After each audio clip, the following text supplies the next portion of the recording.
Estudo Bíblico, Êxodo 29. O sacrifício e as cerimônias de consagração. Versos 1 a 18. Os homens escolhidos para iniciar o sacerdócio não poderiam ingressar no ofício sem que Moisés os consagrasse. Uma investidura de 7 dias. Versos 4 a 35 e Levítico 8, de 1 a 36.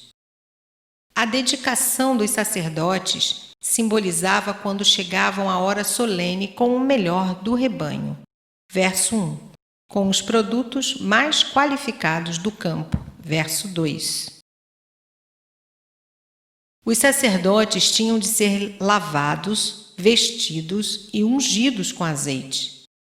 É claro que isto é uma indicação muito clara de sua purificação espiritual, do revestimento com a justiça de Deus e do recebimento do poder do Espírito Santo.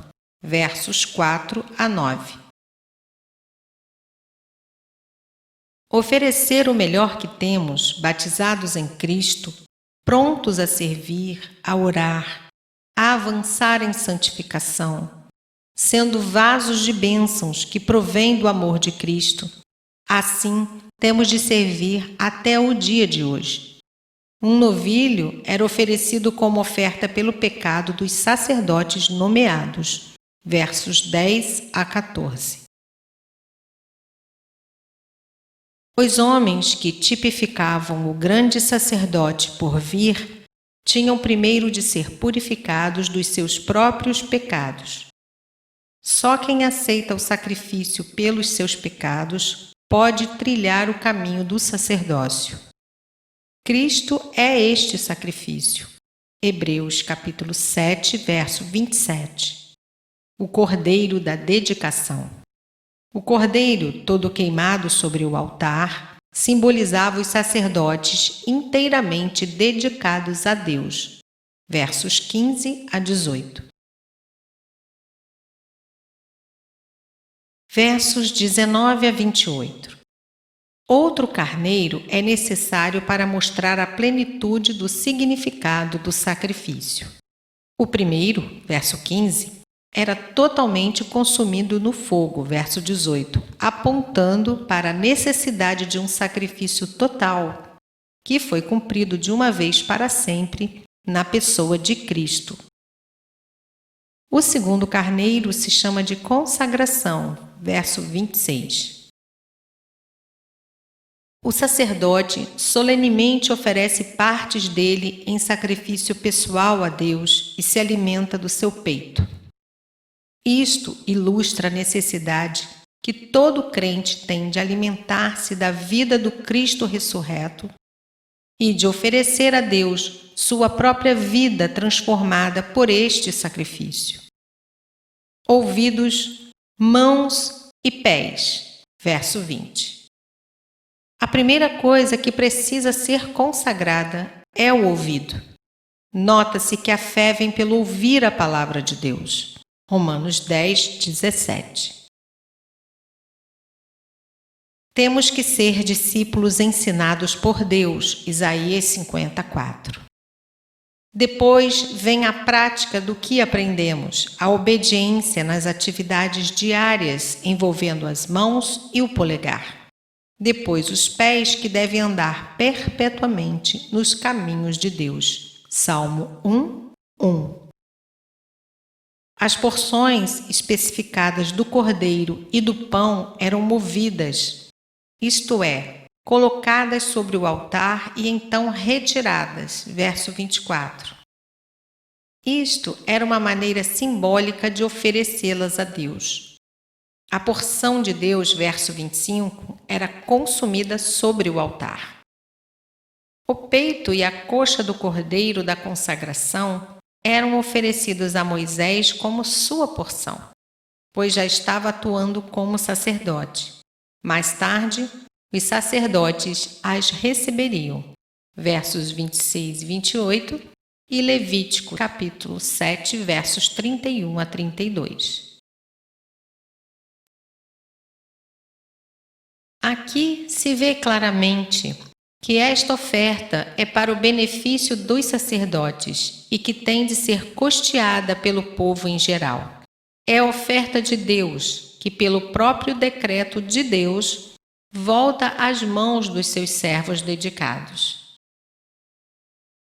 O servo de Deus deve fazer uso reverente dos bens desse mundo para se conservar em condições de servir.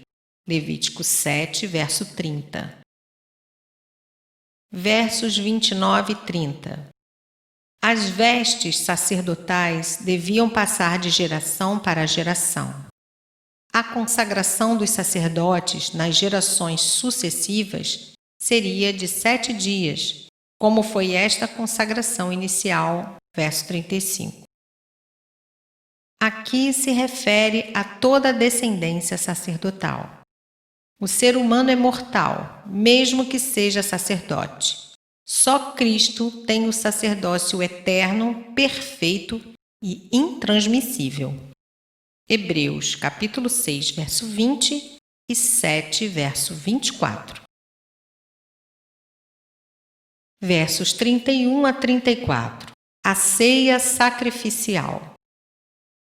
Pelo fato de os sacerdotes terem de participar da própria oferta pela qual foram expiados e consagrados, faz-nos lembrar da comunhão cristã no Cordeiro, por cujo sacrifício fomos redimidos.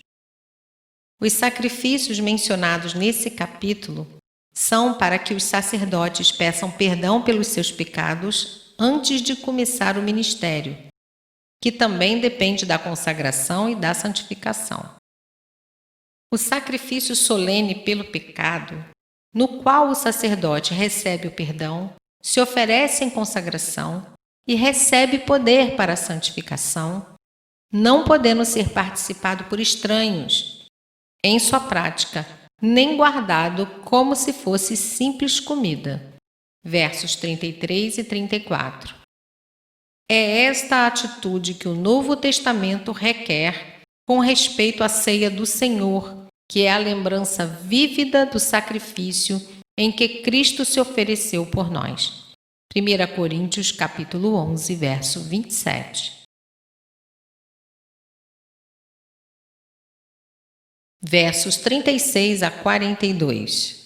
A expiação, a dedicação, a ação de graças e a oração deviam ser continuamente renovadas. Daí a ordenança do sacrifício diário e as ofertas de manjares e de libações com o incenso. Êxodo 30, 8. Para falar contigo ali, verso 42. A tenda da congregação, portanto, era o lugar não onde o povo se congregava, mas o lugar onde Deus vinha encontrar-se com o povo, particularmente por meio do representante deles, o sumo sacerdote. Note-se, nesse versículo, a alteração de vos para contigo, porque este último representava o sumo sacerdote, que era quem se apresentava diante de Deus pelo povo.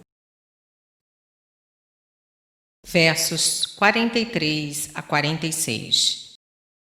Em resposta a uma tal dedicação contínua, Jeová prometeu sua presença constante e suas bênçãos. É a revelação da glória de Deus aos homens que os transforma e os santifica. Verso 43. Se este foi o caso no tempo de Moisés, que refletiu uma glória deslumbrante quando desceu do monte, Êxodo 34, 29, muito mais deve caracterizar aqueles que aceitam a Cristo, que é o resplendor da glória e a expressão exata de Deus, Hebreus 1, verso 3. O crente deve ser transformado de glória em glória pela revelação de Cristo, até ser semelhante a Ele. 2 Coríntios 3, verso 18. A comunhão com Deus sempre era uma realidade para os fiéis. Verso 45. Mas só no mundo futuro é que nenhum pecado e nenhuma tristeza poderão ofuscar a glória dessa intimidade. Apocalipse 21, versos de 1 a 8. Não somente a doutrina ensina quem é Deus, verso 46, mas as variadas manifestações da presença de Deus proporcionam o conhecimento sobre Ele mesmo, e são aqueles que aceitam e tiram proveito de tal conhecimento que podem estar certos da continuação de sua presença. 1 Coríntios 6, versos 19 e 20, e João 17, versos 22 e 23.